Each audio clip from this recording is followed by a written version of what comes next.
Baik, Assalamualaikum warahmatullahi wabarakatuh. Selamat selamat siang kakak-kakak semua. Baik, hari ini adalah tatap maya kita yang ketiga, yang mana kita hari ini akan membahas mengenai modul 1.3, yaitu pembelajaran PJOK berpusat pada peserta didik. Sebelumnya saya mau share screen sebentar Kak ya.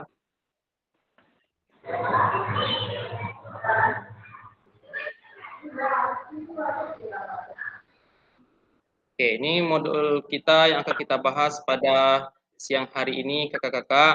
Nah, selanjutnya kesepakatan bersama pada saat kita meet, kita menyalakan kamera, mematikan mikrofon, hadir seutuhnya, menghargai waktu bersama, memaksimalkan fitur chat, klik raise hand sebelum bertanya. Nah, tujuan sesi kita pada hari ini adalah kakak semua mampu memahami konsep pembelajaran PJOK yang berpusat pada peserta didik, memahami minat peserta didik sesuai dengan karakteristik bidang jasmani, sosial, emosi, mental, sesuai usianya. Yang ketiga, menganalisis studi kasus kegiatan pembelajaran PJOK yang berdiferensiasi. Agenda kita 5 menit pembukaan, aktivitas pertama, role play, bermain peran, 15 menit menuliskan peran guru, dan 10 menit aktivitas kedua menelaah berbagai macam karakteristik perkembangan peserta didik. Yang 10 menit selanjutnya mencocokkan tabel karakteristik bidang jasmani, 15 menit selanjutnya masuk aktivitas 3, yang kelima itu masuk ke penutup. Baik kakak-kakak semua, dalam modul pembelajaran PJOK yang berpusat pada peserta didik, kakak-kakak akan dipaparkan upaya-upaya real dan konsisten dalam hal bagaimana pembelajaran PJOK dapat dipandang sebagai salah satu mata pelajaran yang mendukung upaya menjadikan peserta didik memiliki kemampuan belajar yang lebih baik dan kondusif dengan menjadikan mapel PJOK yang berpusat pada peserta didik. Modul ini secara substansi memfokuskan kepada kakak-kakak terhadap pendekatan pembelajaran berpusat pada peserta didik. Kakak-kakak akan berkenalan dengan konsep, ciri-ciri, jenis, dan kelebihan proses pembelajaran yang berpusat pada peserta didik, serta didukung oleh bagian-bagian pembelajaran yang memberi penekanan pada pentingnya mengenal minat dan karakteristik peserta didik. Pola pertumbuhan peserta didik dan apa saja yang perlu peserta didik pelajari dan tingkatkan. Motivasi dan teknik motivasi melalui PJOK, pembelajaran terdiferensiasi, serta pengembangan suara peserta didik atau student choice.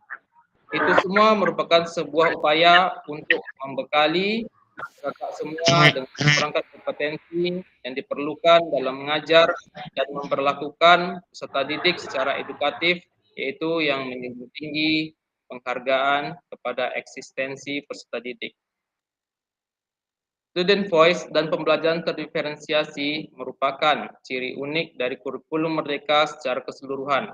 Pada bagian pembelajaran modul yang berkaitan dengan dua subjek tersebut, kakak-kakak diajar untuk memahami benar mengapa eksistensi peserta didik perlu diakomodasi dan bahkan diperhitungkan dalam proses pembelajaran. Bahkan dari sisi prinsip pembelajaran terdiferensiasi, dimukakan pula bahwa betapa kayanya situasi pembelajaran yang dikandung dalam pembelajaran PJOK dalam menyediakan dan memberi kesempatan kepada peserta didik untuk belajar secara penuh, secara terbuka, dan merdeka sesuai prinsip pembelajaran diferensiasi, terutama melalui gaya mengajar yang berakar pada praktek personalized instructional learning yang kondusif dan menumbuhkan keyakinan diri pada peserta didik bahwa dirinya mampu Dalam modul ini pun ditemukan pula sedikit perbedaan antara gaya mengajar inklusi dengan pendidikan atau pembelajaran inklusif yang diarahkan untuk para peserta didik. Sebagai upaya kakak-kakak menguasai konten ini dengan baik dan memuaskan, pengembangan modul telah menyiapkan langkah-langkah pembelajaran yang diharapkan mampu bagi kakak-kakak diajak untuk melalui tahap pembelajaran modul, yaitu tahap elaborasi, isi, tahap buat pemahaman, tahap lakukan, dan keempat, tahap refleksi. Saat di tahap elaborasi, di dalam modul ini, kakak-kakak secara sengaja meminta untuk mencoba mengaitkan konsep yang sedang dipelajari tersebut dengan tujuan pendidikan nasional, yaitu mengembangkan potensi peserta didik agar menjadi manusia yang beriman dan bertakwa kepada Tuhan Yang Maha Esa, berakhlak mulia, sehat, berilmu, cakap, kreatif, dan menjadi warga negara yang demokratis serta bertanggung jawab. Capaian pembelajaran kita pada hari ini adalah tujuannya memfasilitasi pembelajaran PJOK yang berpusat pada peserta didik secara efektif, bermakna, menyenangkan, dan refleksif. Capaian akhir pelatihan, guru dapat mengetahui peserta didik mereka dengan bagaimana mereka belajar dalam PJOK. Capaian umum modul, asesmen pembelajaran PJOK antara lain guru memiliki wawasan tentang karakteristik peserta didik dan bagaimana mereka belajar. Yang kedua, guru dapat mengembangkan metode untuk mengenali peserta didik berikut bagaimana mereka belajar dalam PJOK. Capaian pembelajaran khusus modulnya menjelaskan konsep pembelajaran PJOK yang berpusat pada peserta didik, menghubungkan karakteristik jasmani, emosional, mental, serta sosial dari berbagai kelas dan usia dengan pengembangan pembelajaran PJOK yang berpusat pada peserta didik.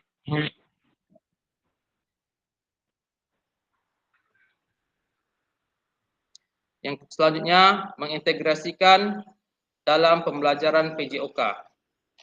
Kakak-kakak, prinsip pembelajaran PJOK yang berpusat pada peserta didik dalam materi ini, kita akan mengeksplorasi berbagai aspek penting dalam pendidikan jasmani, olahraga, dan kesehatan yang memungkinkan peserta didik untuk mengambil peran yang lebih aktif dalam pembelajaran. Peran aktif di sini tidak saja dimaksudkan pada aktifnya peserta didik bergerak.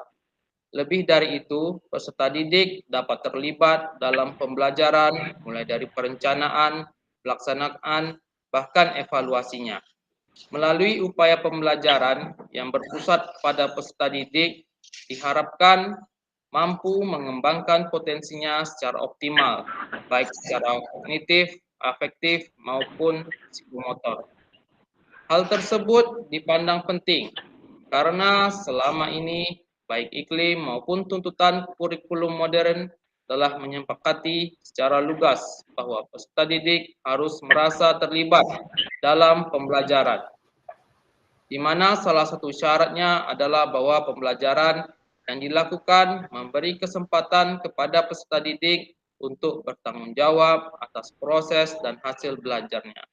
Sedangkan guru bertugas sebagai fasilitator.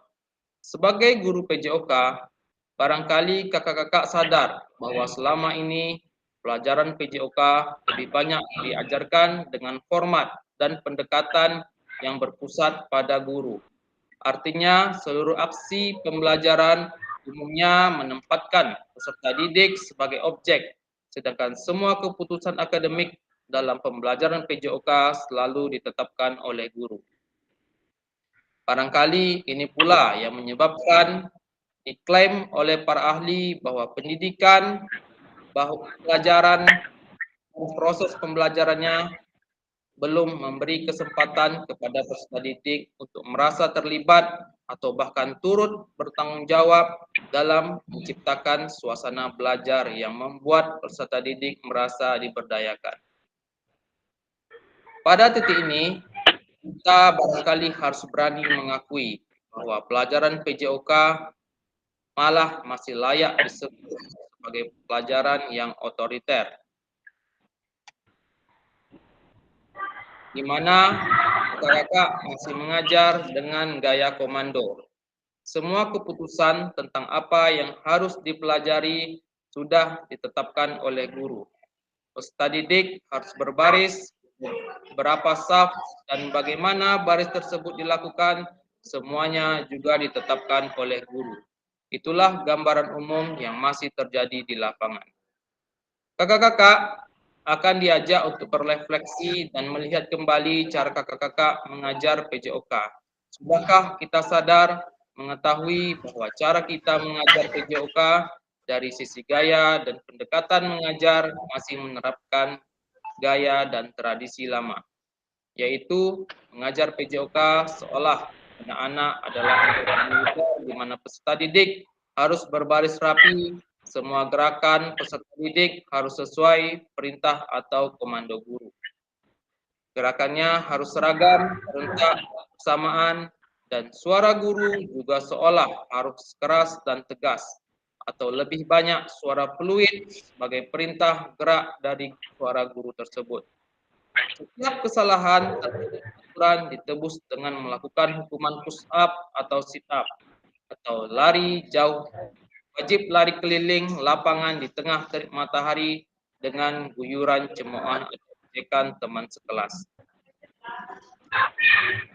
Kakak-kakak, PJOK merupakan bagian dari kurikulum pendidikan yang berfokus pada pemanfaatan aktivitas jasmani sebagai sarana untuk mencapai tujuan umum pendidikan tersebut. Dalam pendidikan PJOK yang berpusat pada peserta didik memberi kesempatan bagi peserta didik untuk lebih aktif terlibat dalam proses pembelajaran. PJOK dalam mengembangkan keterampilan motorik, kerjasama tim, dan kepemimpinan melalui berbagai aksi olahraga.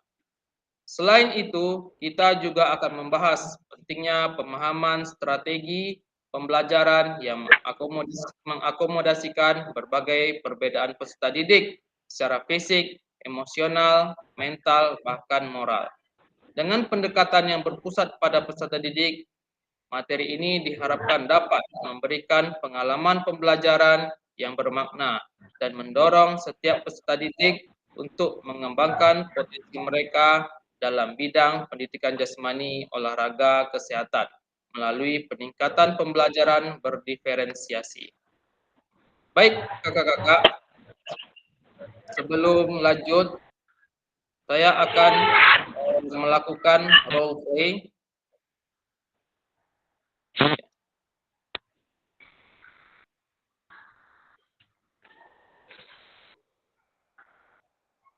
Kakak-kakak nanti diminta untuk menulis di kertas, buat sini Kak, hitung untuk denyut nadi awal dan denyut nadi akhir. Dan kakak-kakak, silahkan kakak-kakak semua pilih dari kelima gerakan ini, pilih 2 gerakan kakak-kakak. Ada gerakan kombinasi membungkuk dan menekuk, jumping jack, lari tempat, gerakan silang menyentuh jari kaki, loncat di tempat. Ini kakak-kakak, contoh gerakannya. Ini gerakan pertama, kedua, ketiga, keempat, dan kelima. Gerakannya gerakan kombinasi membungkuk dan menekuk, jumping jack, lari di tempat, gerakan silang menyentuh jari kaki, loncat di tempat. Nanti pada saat pelaksanaannya, silakan kakak-kakak melakukan gerakan pertama dalam hitungan 2 kali 8.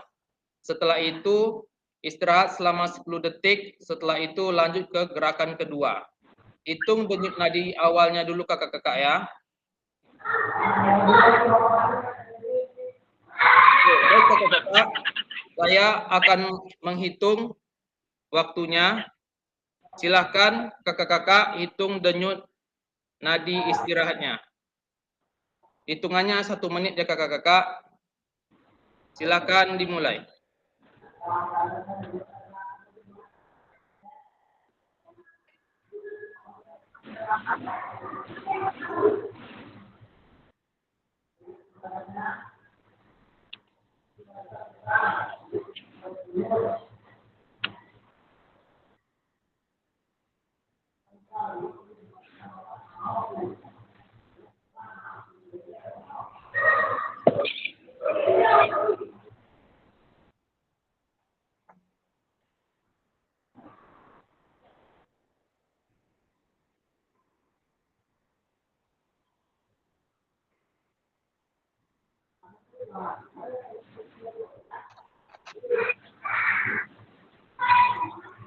Kalau sudah 1 menit kakak-kakak silahkan dicatat.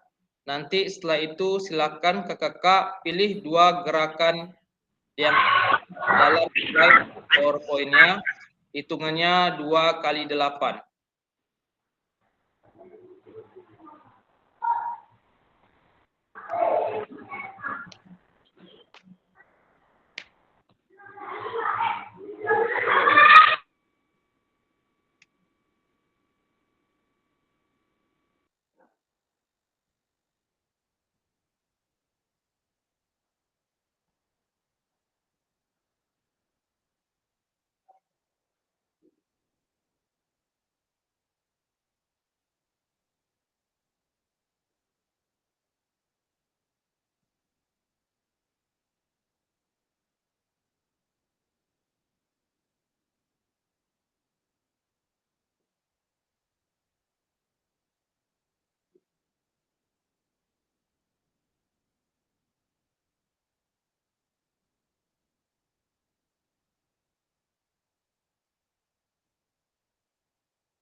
Oke, bagi kakak-kakak yang sudah melakukan gerakannya, silakan Kak ditulis di kolom komentar berapa denyut nadi istirahat kakak-kakak dan denyut nadi pada saat setelah melakukan gerakan tersebut.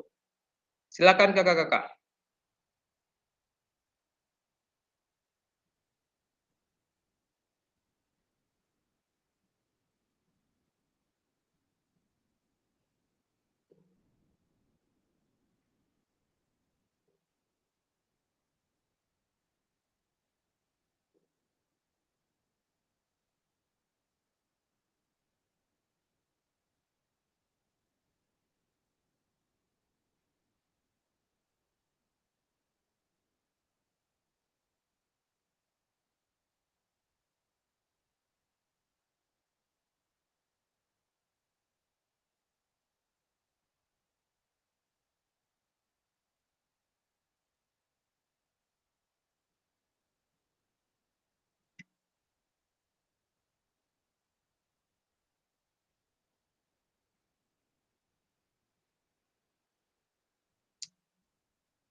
Halo kakak-kakak.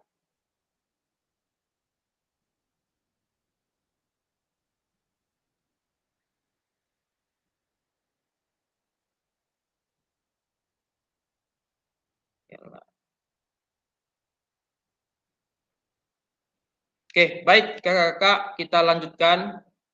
Sekarang kita masuk ke pembelajaran yang berpusat pada peserta didik atau student center learning. Definisi student center learning dikenal di Indonesia sebagai pendidikan yang berpusat pada peserta didik. Secara luas, student center learning mencakup metode pengajaran yang menggeser fokus pengajaran dari guru ke peserta didik. Dalam penggunaan aslinya, Pembelajaran yang berpusat pada peserta didik bertujuan untuk mengembangkan otonomi dan kemandirian peserta didik. Peserta didik diharapkan memiliki tanggung jawab untuk belajar. Penggunaan istilah student centered learning juga dapat merujuk pada pola pikir pendidikan atau metode instruksional yang mengenali perbedaan individu pada peserta didik. Dalam pengertian ini, pembelajaran yang berpusat pada peserta didik menekankan minat, kemampuan, dan gaya belajar setiap peserta didik. Student Centered Learning adalah suatu model, metode, atau pendekatan pembelajaran yang menempatkan peserta didik sebagai pusat dari proses belajar mengajar. Peserta didik akan mengembangkan minat, motivasi, dan kemampuan individu menjadi lebih aktif, kreatif, dan inovatif, serta bertanggung jawab terhadap proses belajarnya sesuai jenjang. Dalam student-centered learning, guru akan berperan sebagai fasilitator dalam proses belajar. Peserta didik akan dilatih untuk memiliki tanggung jawab atas kegiatan belajarnya dengan panduan guru sebagai fasilitator. Kegiatan dan pengukuran pembelajaran masih dalam koridor capaian pembelajaran yang diharapkan. Dalam hal ini, guru dapat mendorong perkembangan peserta didik karena guru bukan satu-satunya sumber belajar. Hubungan antara peserta didik yang satu dengan yang lainnya adalah setara, yang tercermin dalam bentuk kerjasama dalam kelompok untuk menyelesaikan tugas belajar. Berdasarkan penjelasan di atas, otonomi yang akan dikembangkan pada peserta didik bersifat otonomi terbimbing. Artinya, guru berperan aktif dalam membimbing peserta didik untuk menumbuhkan otonominya di antaranya dalam hal yang pertama, pengelolaan pilihan materi. Yang kedua, pendekatan pembelajaran atau cara belajar yang sesuai dengan karakter peserta didik. Yang ketiga, cakupan materi belajar. Yang keempat, bagaimana cara mengukur capaian. Yang kelima, waktu pembelajaran. Dalam student-centered learning, peserta didik dibekali keterampilan dasar tentang bagaimana mempelajari mata pelajaran tertentu. Instruksi yang berpusat pada peserta didik berfokus pada teori pengetahuan, keterampilan, dan praktek yang memungkinkan pembelajaran seumur hidup. Pembelajaran diharapkan dapat melatih pemecahan masalah mandiri dengan dasar teori belajar konstruktivisme. Hingga pengalaman belajar menekankan peran penting peserta didik dalam membangun makna dari informasi baru dan pengalaman sebelumnya. Pembelajaran yang berpusat pada peserta didik mengutamakan minat peserta didik dan mengakui suara peserta didik sebagai pusat pengalaman belajar.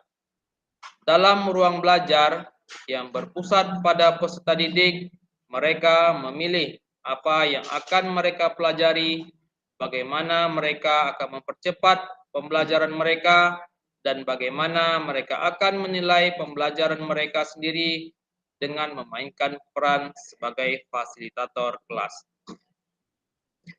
Berbanding terbalik dengan student-centered learning, dalam praktik pendidikan tradisional yang mendemonstrasikan pembelajaran yang berpusat pada guru. Guru berperan aktif dan menjadi contoh utama dalam pembelajaran. Sementara peserta didik mendapatkan peran yang lebih pasif atau instruksi yang disiapkan guru tidak melibatkan umpan balik peserta didik. Di kelas yang berpusat pada guru, pembelajaran dilaksanakan tanpa melibatkan peserta didik dalam prosesnya. Guru langsung memilih apa yang akan dipelajari oleh peserta didik, bagaimana peserta didik akan belajar, dan bagaimana peserta didik akan dinilai berdasarkan pembelajaran mereka.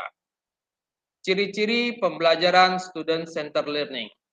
Menurut para ahli, yaitu Siswono dan Karsen pada tahun 2008 mengatakan bahwa model pembelajaran student center learning memiliki beberapa karakteristik yang mencerminkan ciri-ciri sebagai berikut. Yang pertama, guru memiliki wawasan yang luas dan terbuka terhadap masukan dan kritik yang membangun dari peserta didiknya. Yang kedua, guru menggunakan metode penyampaian materi yang sesuai dengan kebutuhan dan kondisi peserta didik. Artinya, tidak menutup kemungkinan guru menggunakan pendekatan pengajaran yang berbeda untuk setiap kelas. Yang ketiga, peserta didik mampu mengembangkan materi pembelajaran secara mandiri, dimanapun dan kapanpun, tidak hanya di dalam kelas atau di bawah bimbingan pengajar. Yang keempat, peserta didik mampu menyampaikan harapan mereka terhadap proses pembelajaran. Yang kelima, peserta didik bekerja sama secara kolaboratif, memilih anggota kelompoknya sendiri, dan belajar bagaimana bekerja dalam kelompok. Yang keenam, peserta didik mengawasi kemajuan belajarnya sendiri dan merencanakan strategi pembelajaran yang sesuai untuk mencapai hasil yang optimal. Yang ketujuh, peserta didik termotivasi untuk mencapai tujuan yang telah ditetapkan sendiri.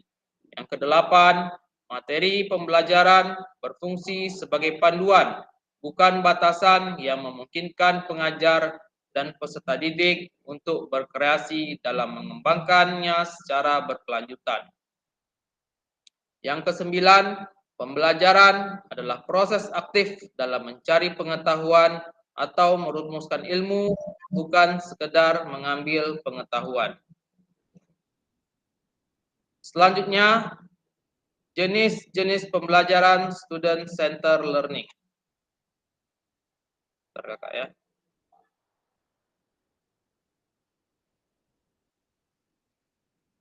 Menurut para pakar, pada tahun 2014, model pembelajaran yang menggunakan pendekatan student center learning antara lain sebagai berikut. Yang pertama, metode diskusi merupakan model pembelajaran yang melibatkan antara kelompok peserta didik dan kelompok peserta didik dan pengajar untuk menganalisis, menggali, atau memperdebatkan topik atau permasalahan tertentu.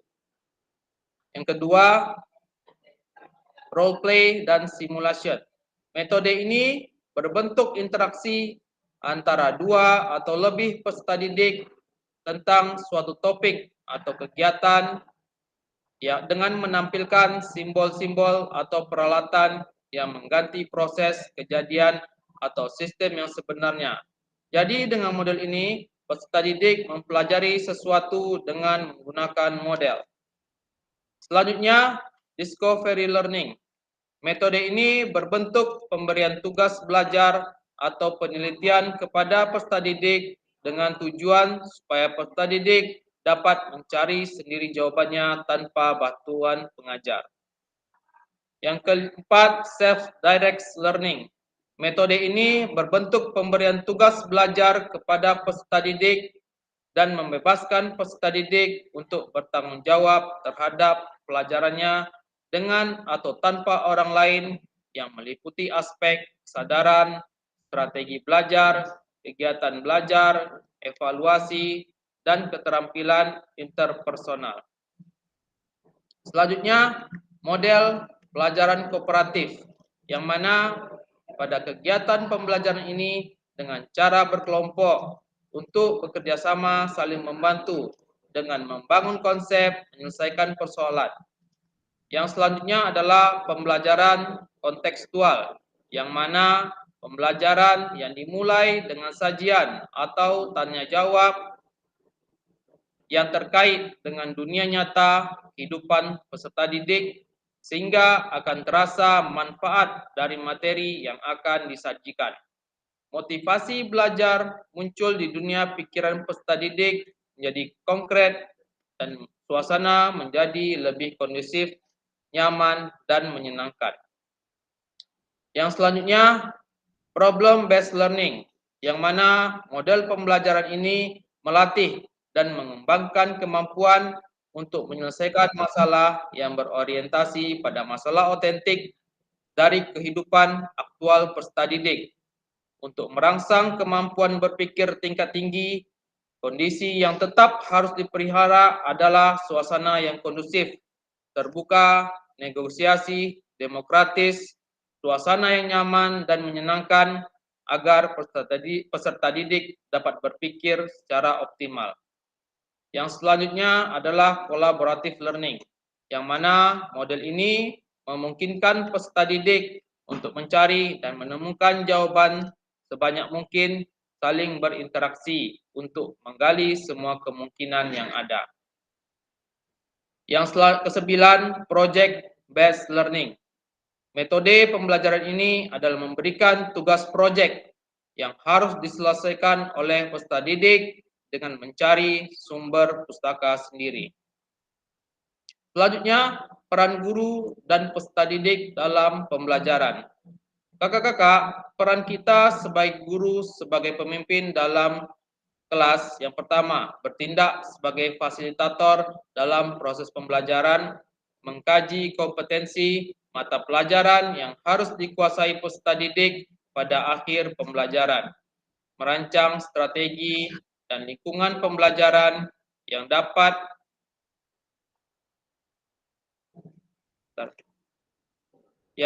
menyediakan beragam pengalaman belajar. Selanjutnya, membantu peserta didik mengakses informasi. Selanjutnya, peran peserta didik aktif dalam proses pembelajaran dengan memberikan gagasan, saran, berpartisipasi dalam merumuskan, mengembangkan, dan memproses materi pembelajaran. Ketiga, mengkaji kompetensi dan strategi pembelajaran yang ditawarkan oleh guru. Yang selanjutnya, membuat rencana pembelajaran untuk mata pelajaran yang diikutinya. Kelebihan dan kekurangan pembelajaran student-centered learning.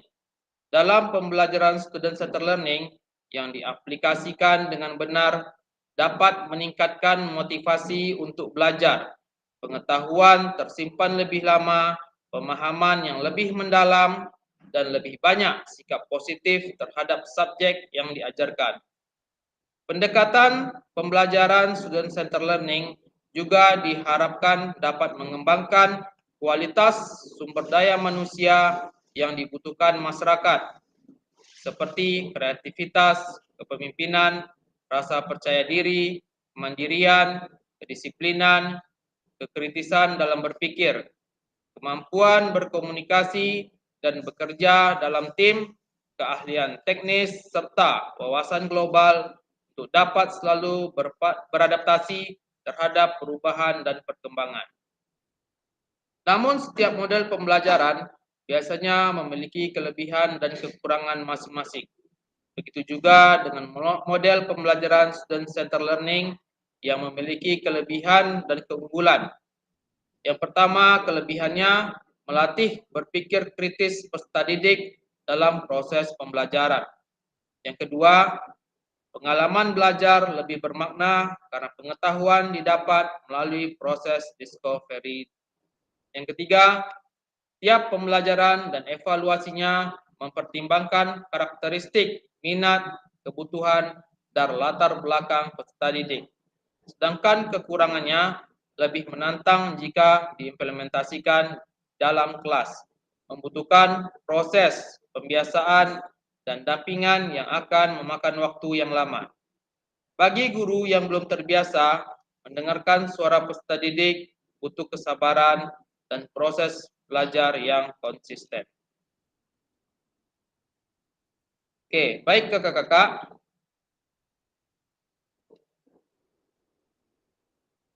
Bentar.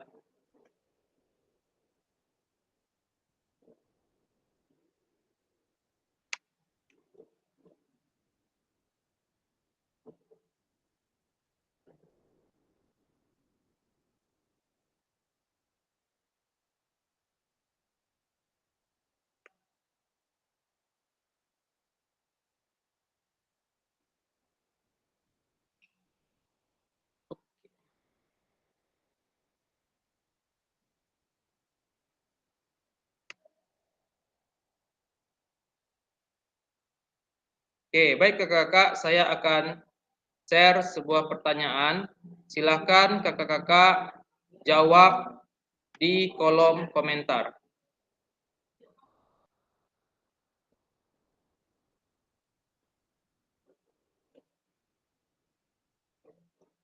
Jenis-jenis pembelajaran student center learning apa yang pernah Kakak-kakak praktikkan dalam pembelajaran? Silakan Kakak-kakak dijawab di kolom komentar.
Silakan Kakak-kakak diisi di kolom komentar.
Oke, 2 orang, Kak Rahmawati dan Kak Roni.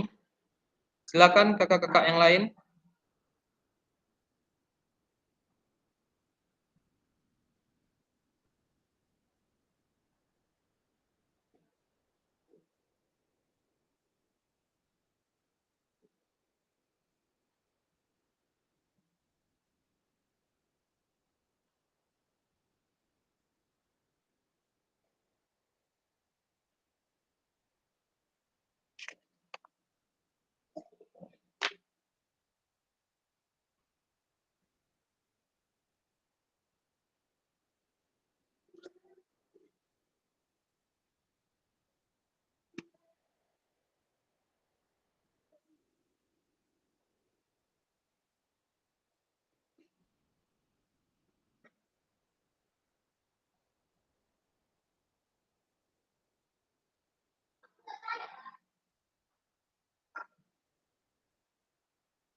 Iya, dari Kak Rahmawati, peserta didik lebih dominan melakukan praktek yang disukainya. Contoh bola kaki, sebelum peserta didik mempraktekkan memahami cara teknik dalam permainan bola kaki. Dari Kak Roni, siswa mempelajari teknik dasar permainan bersama kelompoknya masing-masing. Setelah itu, siswa menampilkan teknik dasar tersebut secara berkelompok dan kelompok lainnya menanggapi. Yang selanjutnya Kak Iwan, siswa melihat atau menonton video teknik dasar dan kemudian melakukan praktek sesuai dengan apa yang dilihatnya. Kak Rusmadi, pembelajaran berbasis masalah, murid diberikan masalah nyata yang harus mereka selesaikan dan mencari solusi. Yang kedua, berbasis kolaboratif, murid bekerja kelompok untuk mencapai tujuan bersama dan membantu mereka belajar bersama. Yang ketiga, berbasis refleksi, murid diajak untuk merefleksi apa yang telah mereka pelajari dan bagaimana mereka belajar. Selanjutnya dari Kak Anggi, siswa mempelajari dengan mengaitkan materi yang ada di lingkungan sekitar dengan melakukan pengamatan apa yang mereka lihat. Oke, terima kasih kakak-kakak atas jawabannya. Baik, sekarang kita masuk ke perkembangan karakteristik pendidikan jasmani.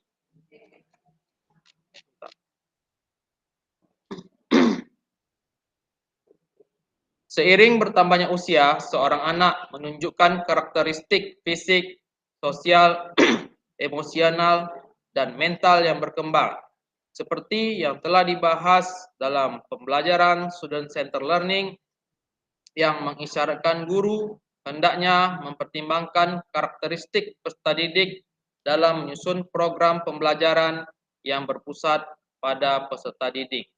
Misalnya, peserta didik PAUD hingga usia SD biasanya mengembangkan keterampilan motorik kasar mereka, seperti berlari, melompat, dan melempar. Mereka mungkin juga sedang mengembangkan keterampilan motorik halus, seperti menggenggam dan memanipulasi suatu objek. Guru PJOK dapat memberikan kesempatan bagi anak-anak untuk mengembangkan keterampilan ini dengan menawarkan kegiatan seperti kursus rintangan, senam, dan permainan bola.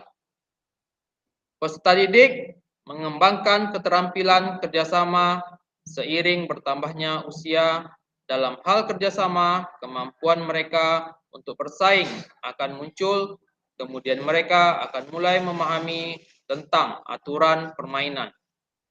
Guru PJOK dapat memberikan kesempatan bagi anak-anak yang lebih besar untuk mengembangkan keterampilan ini dengan menawarkan kegiatan seperti olahraga tim, olahraga individu, dan tantangan kebugaran.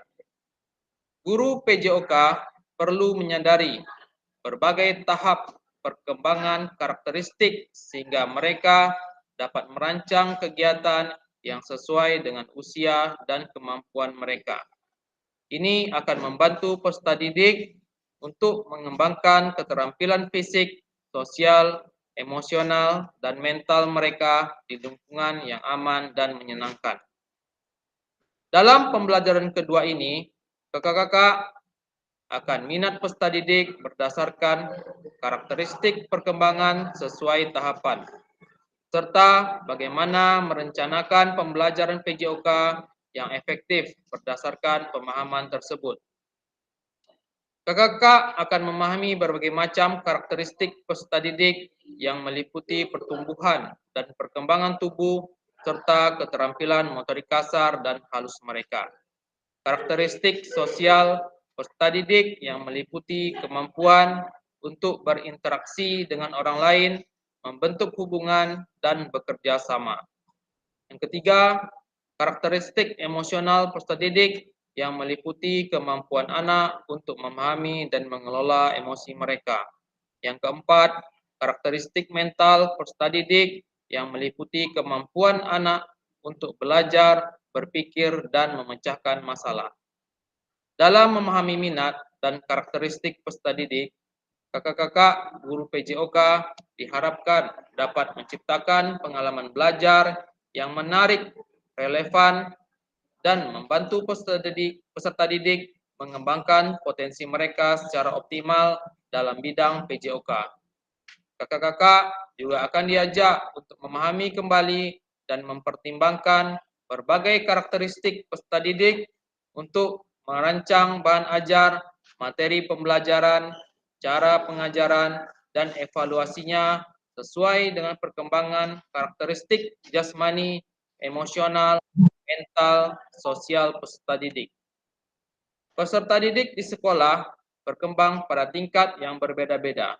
Apa yang mungkin menjadi tantangan yang baik untuk anak yang lebih besar mungkin menjadi terlalu sulit atau membosankan untuk anak yang lebih kecil. Setiap kelompok peserta didik juga sangat mungkin memiliki minat yang berbeda. Beberapa anak lebih suka kegiatan yang aktif dan kompetitif, sementara yang lain lebih suka kegiatan yang santai dan kooperatif. Perkembangan karakteristik jasmani, sosial, emosional, dan mental ini dapat menjadi dorongan dasar minat untuk melakukan atau mencapai sesuatu. Peserta didik memiliki minat yang dipengaruhi secara turun-temurun atau dibentuk oleh lingkungan. Dorongan yang besar berkaitan erat juga dengan pengaruh sosial, guru, orang tua, dan teman sebaya. Minat dan latar belakang ini berkaitan dengan karakteristik perkembangan sosial. Perkembangan karakteristik jasmani adalah proses pertumbuhan dan perubahan fisik yang terjadi pada anak-anak. Ini termasuk pertumbuhan dan perkembangan tubuh anak serta keterampilan motorik kasar dan halus mereka. Berikut adalah karakteristik perkembangan jasmani yang dapat menjadi acuan kakak-kakak guru PJOK dalam menunjuk aktivitas yang sesuai. Untuk usia 1 sampai 2 tahun, karakteristik anak-anak pada usia ini belajar untuk merangkak, berjalan, dan berlari. Mereka juga mulai mengembangkan keterampilan motorik halus seperti menggenggam dan menunjuk. Untuk usia 3 sampai 4 tahun, karakteristik anak-anak pada usia ini terus mengembangkan keterampilan motorik kasar dan halus mereka.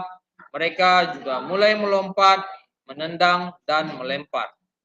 Untuk usia 5 sampai 6 tahun, anak-anak pada usia ini mulai mengembangkan koordinasi dan keseimbangan yang lebih baik.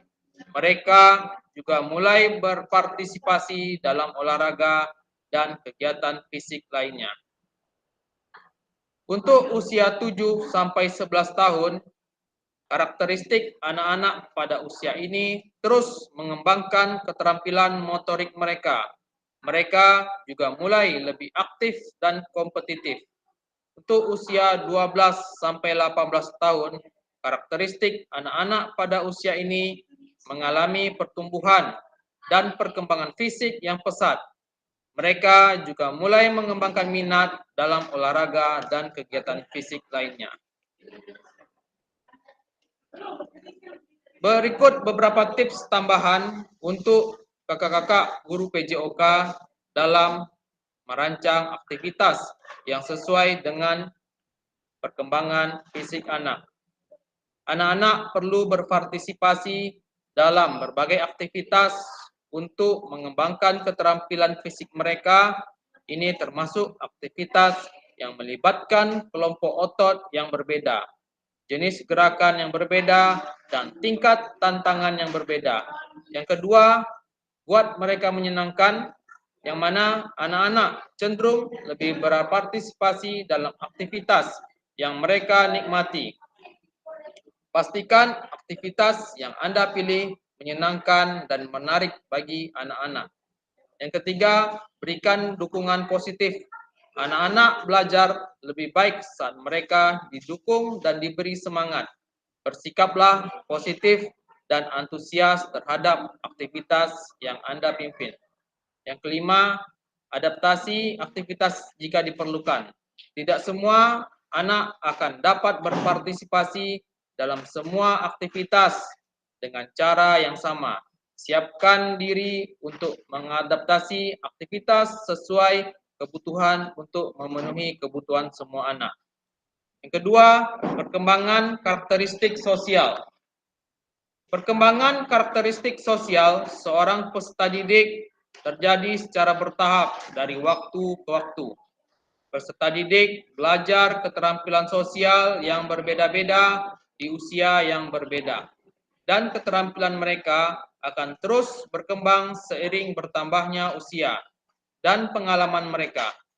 Perkembangan keterampilan sosial ditandai oleh serangkaian perubahan yang terjadi pada cara mereka berinteraksi dengan orang lain. Perubahan ini terjadi secara bertahap dan dipengaruhi oleh berbagai faktor termasuk usia, lingkungan, dan pengalaman anak. Aktivitas yang dikembangkan dalam PJOK dapat mengembangkan keterampilan sosial yang penting untuk dipelajari oleh peserta didik, yang meliputi keterampilan komunikasi, yang mana anak-anak belajar bagaimana berkomunikasi dengan orang lain secara efektif, baik verbal maupun non-verbal. Keterampilan kerjasama, anak-anak belajar bagaimana bekerja sama dengan orang lain untuk mencapai tujuan mereka.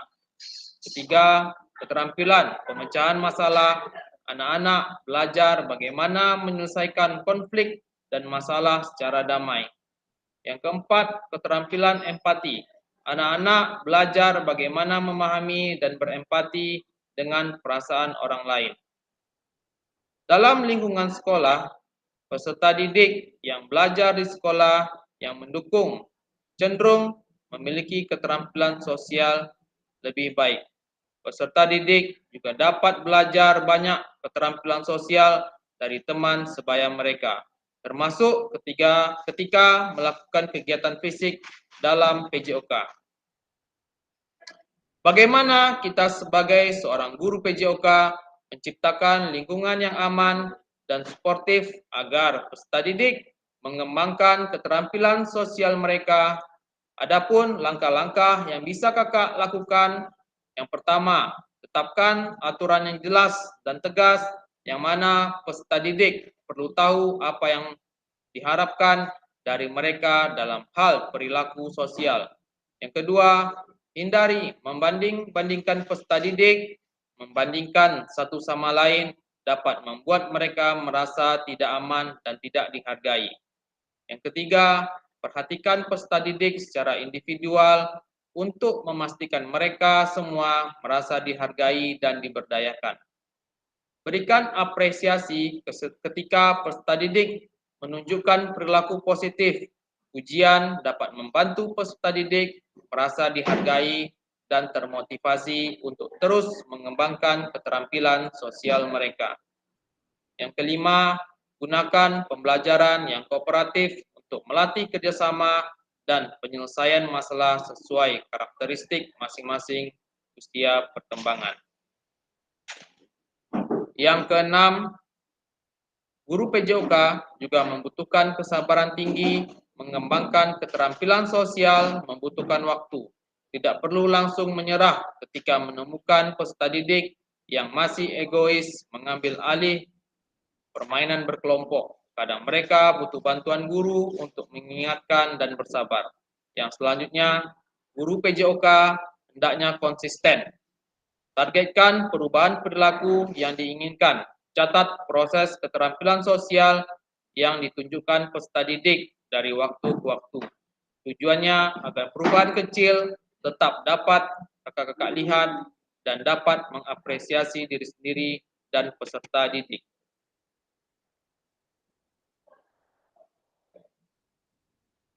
Oke, baik kakak-kakak, saya akan share screen.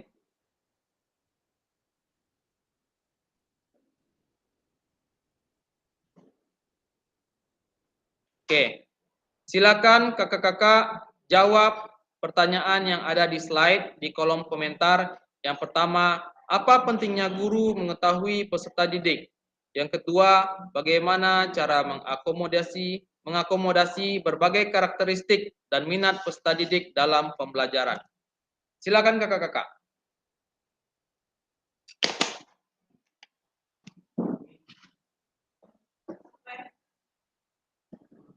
Sekarang.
Silakan kakak-kakak dijawab pertanyaan yang ada di slide.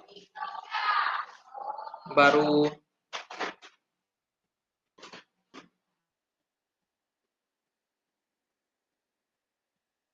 oke. Kak Iwan dan Kak Anggi.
Oke, dari Kak Iwan, yang pertama supaya lebih gampang untuk mengetahui kemana minat bakat peserta didik.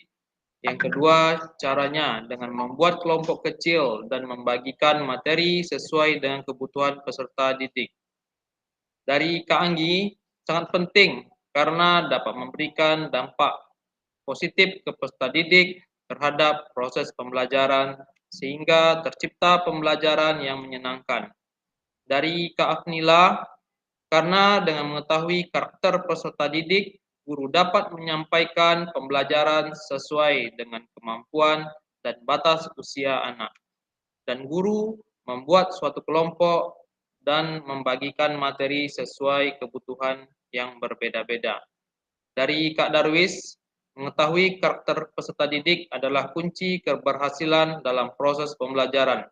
Dengan memahami, siswa dan guru dapat menciptakan lingkungan belajar yang menyenangkan, menantang, dan bermakna bagi setiap siswa.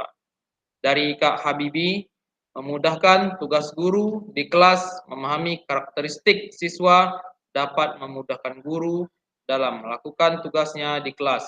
Menentukan strategi pembelajaran karakteristik siswa dapat menjadi pertimbangan guru dalam menentukan strategi pembelajaran.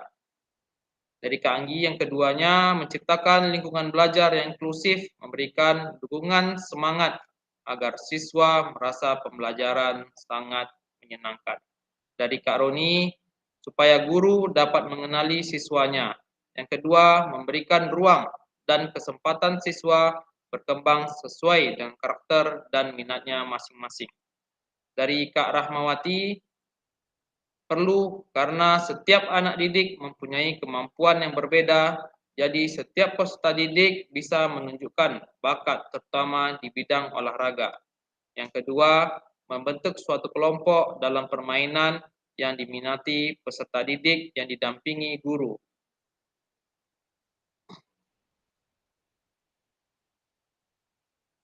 Yang dari Kak Rusmadi, sangat penting karena bisa memberikan hal positif kepada peserta didik dalam melaksanakan proses pembelajaran sehingga peserta didik mampu belajar dengan baik. Yang kedua, mampu memberikan ruang atau kesempatan untuk adanya dialog atau diskusi antar guru dengan peserta didik dengan tujuannya adalah untuk memberdayakan peserta didik itu sendiri.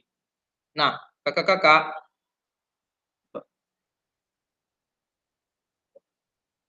dari Kak Roni, bagaimana cara termudah untuk mengetahui karakter peserta didik? Kak Roni, kalau menurut saya, bagaimana cara mengetahui karakter dari peserta didik itu pada saat awal-awal, itu kan kita di awal pembelajaran melakukan asesmen ya Kak ya, yang namanya asesmen diagnostik, yang dimana gunanya untuk mengetahui tujuan sejauh mana siswa mengetahui tentang suatu konten atau pembelajaran yang kita berikan. Nah, cara termudah untuk mengetahui karakteristik peserta didik adalah kita dengan melakukan pendekatan kepada siswa tersebut. Di sana kita bisa berinteraksi, bercerita, sehingga kita bisa menilai dan memahami bagaimana sifat atau karakter dari peserta didik kita tersebut. Mungkin seperti itu Kak Roni. Baik kakak-kakak, selanjutnya kita masuk ke dalam perkembangan karakteristik emosional, yang mana pendidikan jasmani untuk anak sekolah menyatakan bahwa perkembangan emosi anak-anak tidak selalu sebanding dengan perkembangan fisik mereka. Para ahli yang bernama Gallahue mengatakan bahwa peran pendidikan jasmani dalam perkembangan emosional anak-anak dapat memberikan anak-anak kesempatan untuk belajar tentang emosi mereka sendiri dan emosi orang lain.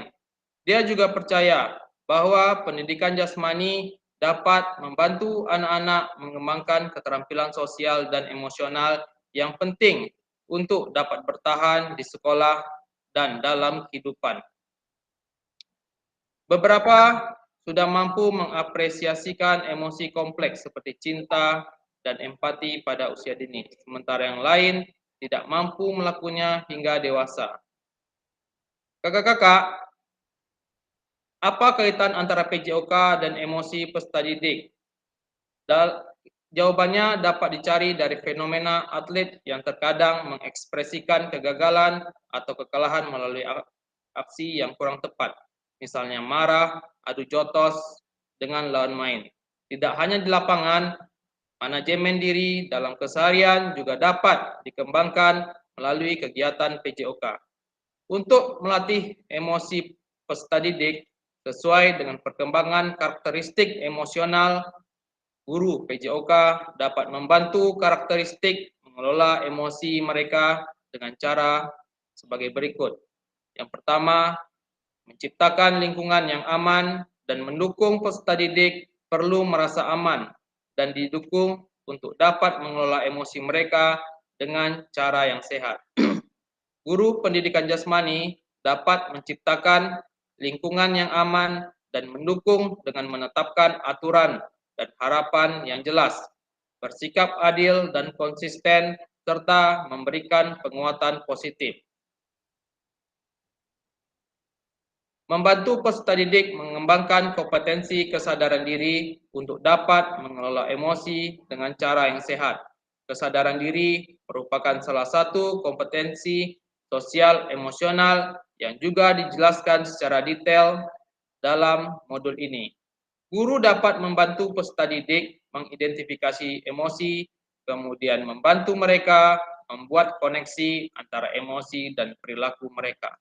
Contohnya, guru dapat mendampingi anak yang terlihat kesal setelah mereka gagal memasukkan bola ke dalam gawang. Validasi perasaan peserta didik dapat mengucapkan emosi yang dirasakan dan penyebabnya.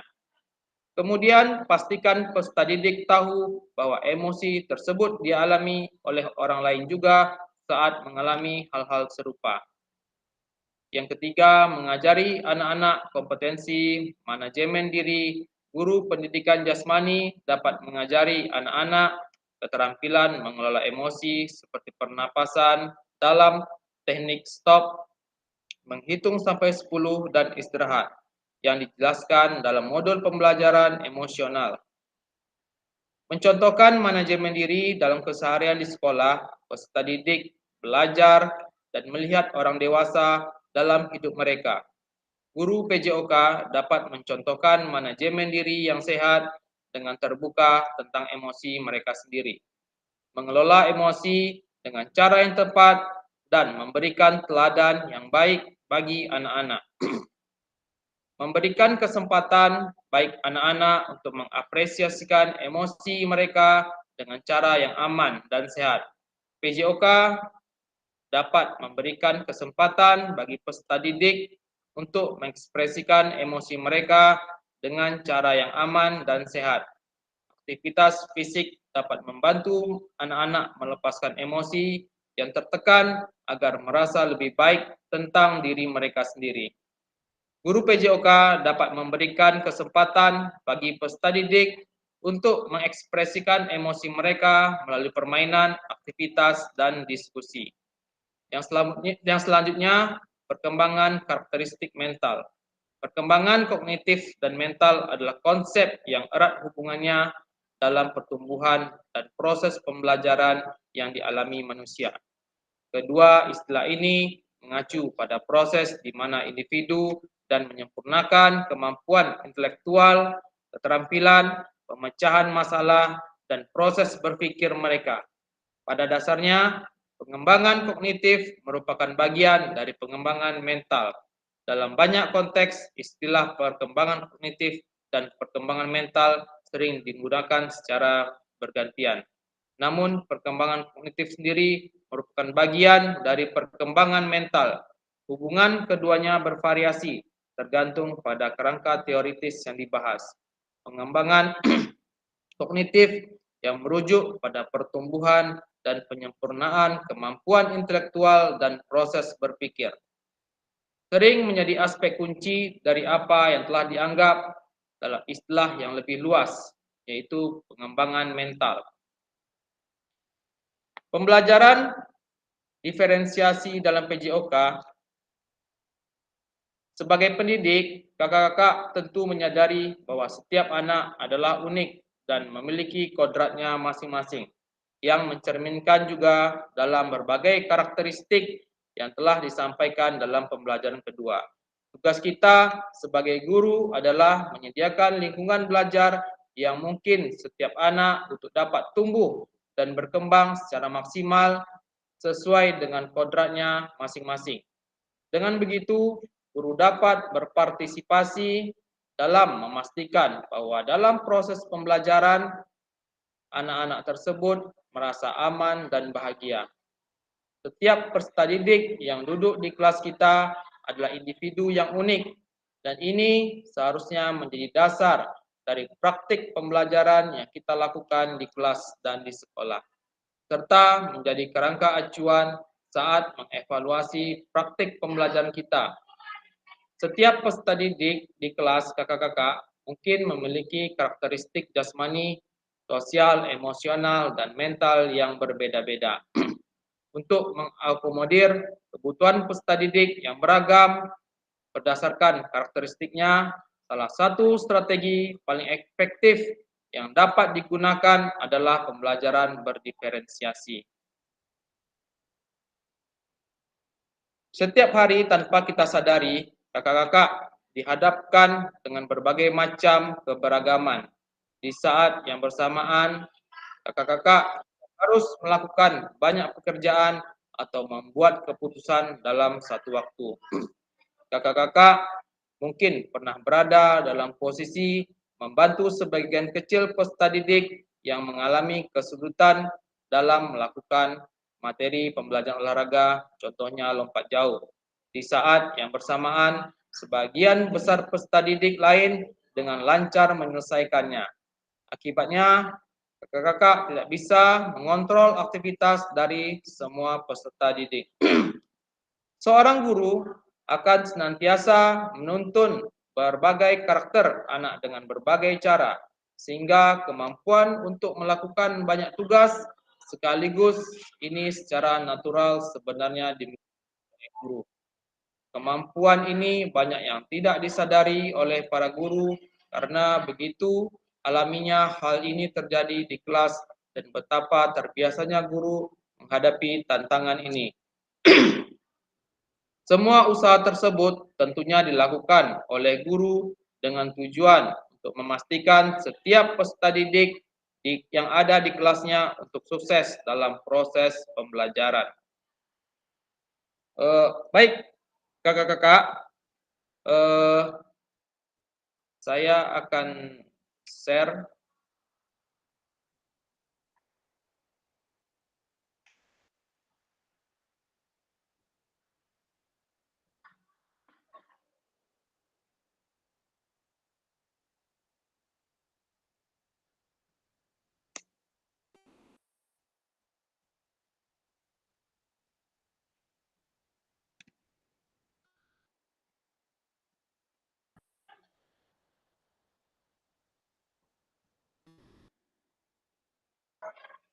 Ya, silakan kakak-kakak untuk sesi ini silakan dijawab soal yang ada pada slide yang sudah saya tampilkan.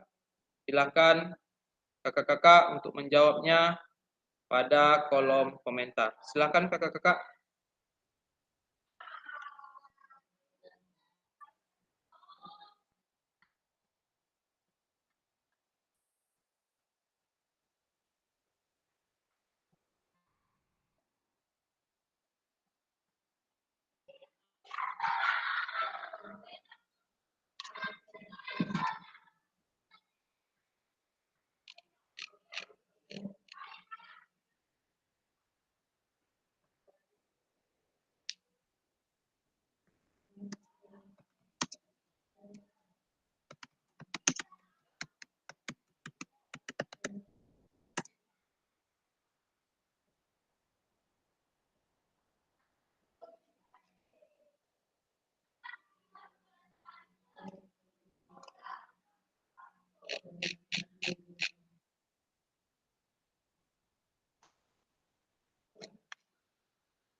So aku tak sedia.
Kak tutup kan?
Oke, ada beberapa orang yang sudah menjawab.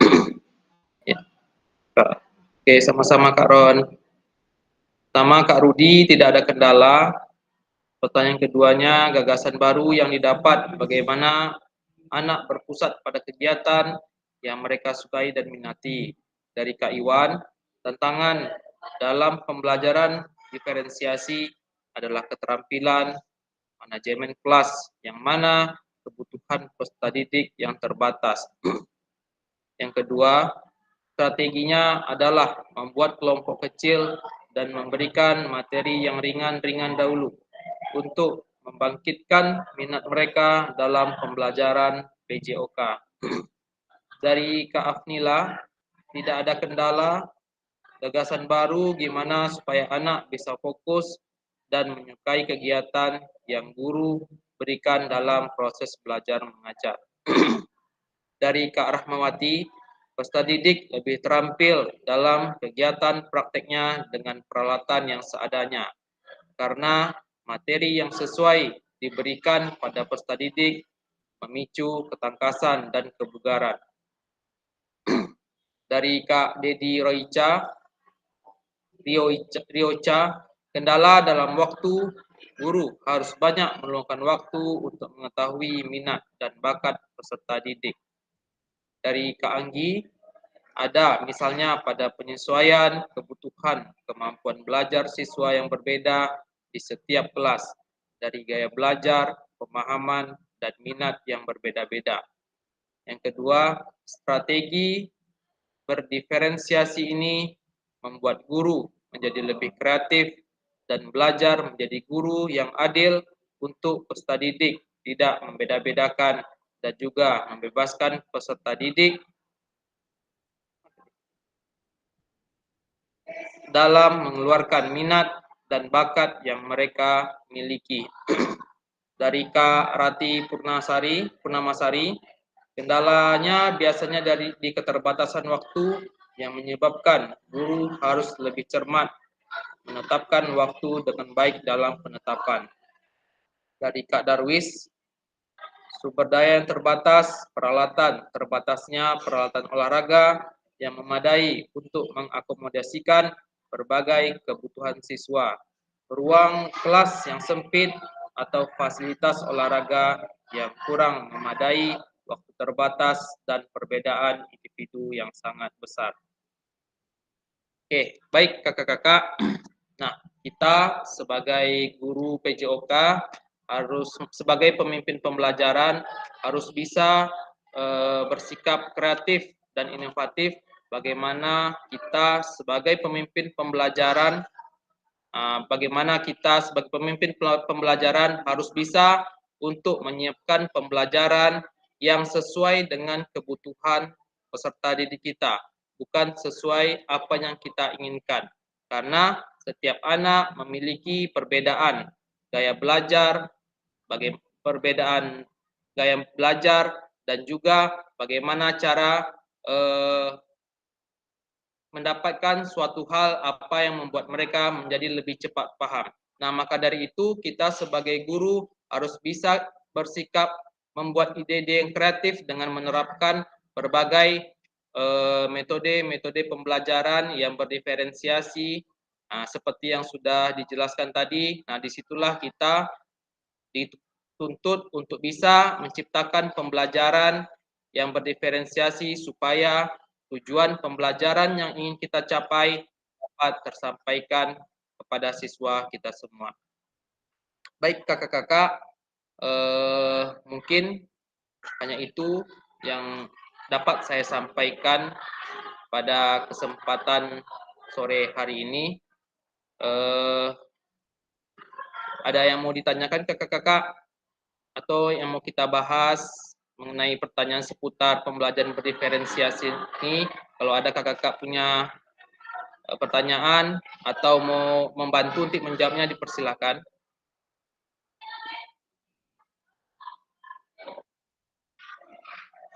Oke, silakan Kak Rudi.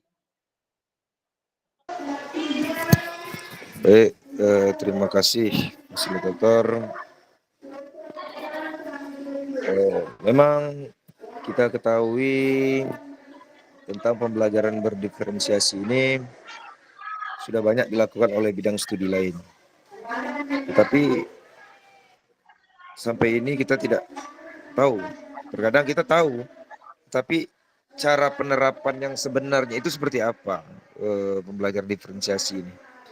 Pernah saya lakukan pembelajaran diferensiasi ini di sekolah dengan membagi 3-4 kelompok saat itu.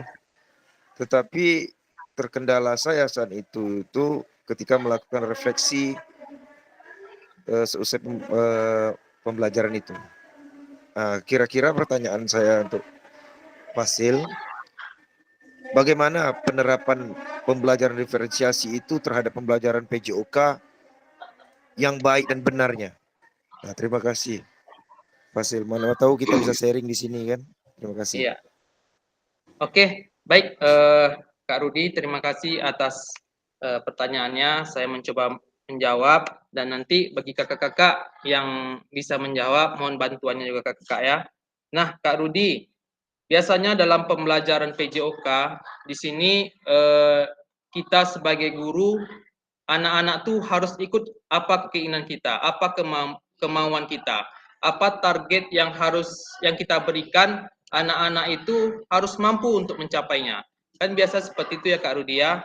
Nah, dalam pembelajaran berdiferensiasi ini, kita pembelajaran yang sesuai dengan apa sih yang kebutuhan murid itu. Anak yang memiliki keterampilan motorik yang bagus itu tidak bisa disamakan dengan anak yang memiliki keterampilan yang kurang. Contoh seperti anak yang memiliki keterampilan sepak bola, kita tidak harus memaksakan anak yang tidak memiliki bakat sepak bola harus bisa seperti mereka. Contohnya dalam teknik sepak bola yaitu passing. Nah, dalam penerapannya, anak yang memiliki keterampilan itu dia mungkin pada saat melakukan itu sempurna.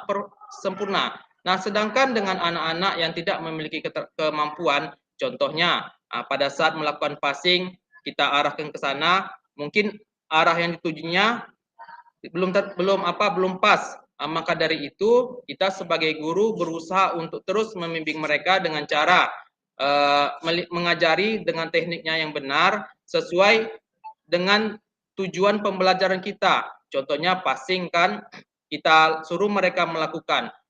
Apabila mereka tidak bisa atau tidak ada tenaga mereka tidak sampai kepada target atau arah yang kita berikan kepada mereka, kita tidak bisa memaksa. Seberapapun kemampuan mereka, disitulah berarti ya batas dia. Jadi setiap anak itu tidak bisa disamakan karena mereka anak-anak ini kan mempunyai keterampilan yang berbeda-beda. Kalau anak yang memiliki keterampilan yang baik, itu pasti apa yang kita targetkan itu bisa mereka capai.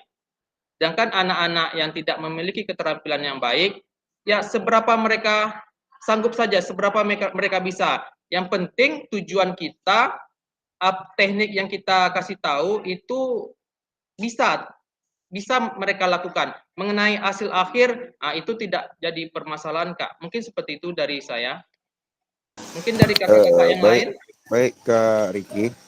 Jadi dalam pembelajaran diferensiasi ini, ketika anak itu melakukan, mungkin dia sepak bola tadi ya kita bahas, tendangan, dia tidak bisa, itu ataukah kita arahkan dengan metode lain atau konsep lain, atau tetap melakukan kegiatan yang memang hal itu, misalnya sepak bola tendangan tadi, tetap pada tendangan tadi, atau kita konsepkan mungkin dia harus menonton video pembelajaran tentang sepak bola, dia berarti tujuannya menonton aja kan gitu, atau dia mengikuti praktek menendang bola itu, ataupun bisa jadi karena dia tidak pandai menendang tadi, dia mungkin diarahkan dengan kegiatan mungkin mengamati rekannya melaksanakan tendangan bola.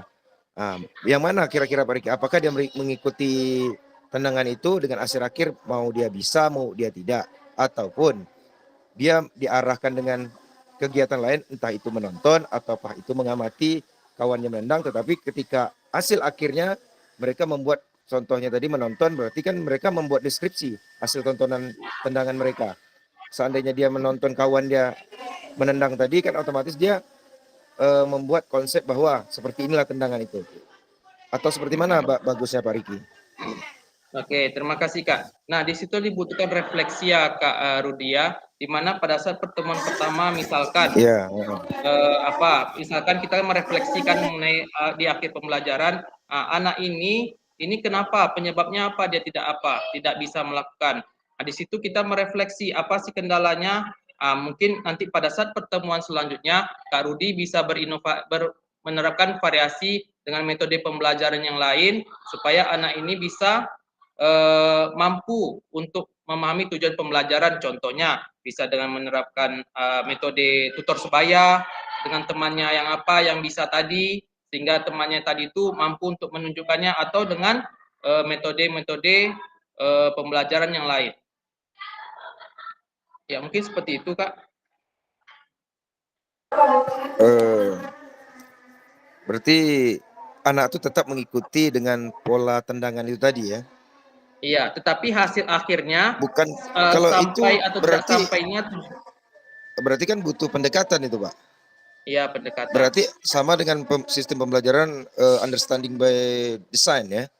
Iya, by design. Kira-kira berarti diferensiasi itu hampir sama dengan pembelajaran understanding barisan itu. Iya, Hampir sama yang mana atau tujuan? ada perbedaannya gitu? Ada perbedaan atau sama kira-kira? Oke. Kalau macam Pak Riki menjelaskan tadi kan, kalau secara saya tangkap lah ya, itu kan lebih pendekatan gitu, lebih pendekatan terhadap anak. Bukan kalau diferensiasi kan anak harus berpusat pada di mana arah minat dan bakat mereka. Iya. Nah, bagaimana Baik. Pak kira-kira? Jadi intinya begini Kak, pada saat proses pembelajaran itu yang berdiferensiasinya itu bagaimana cara kita lah dalam proses pembelajarannya itu siswa ini dalam proses pembelajaran apa namanya mampu untuk mempraktekkan apa yang kita inginkan tetapi sesuai dengan kemampuan mereka. Di sini kita tidak menuntut anak ini harus bisa atau tidak. Yang pasti apa yang mereka melakukan apakah segitu kemampuannya, ya sudah kita tidak boleh memaksakan. Mungkin ada tambahan dari teman-teman yang lain?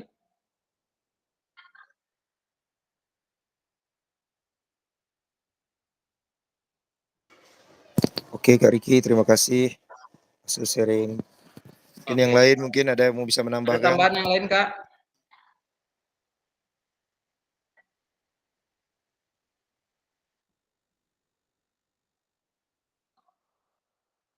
Oke. Baik kakak-kakak, mungkin itu yang bisa dapat saya sampaikan pada kesempatan hari ini. Dan apabila ada kekurangan, saya mohon maaf. Saya akan matikan kamera dulu. Saya akan matikan rekaman dulu.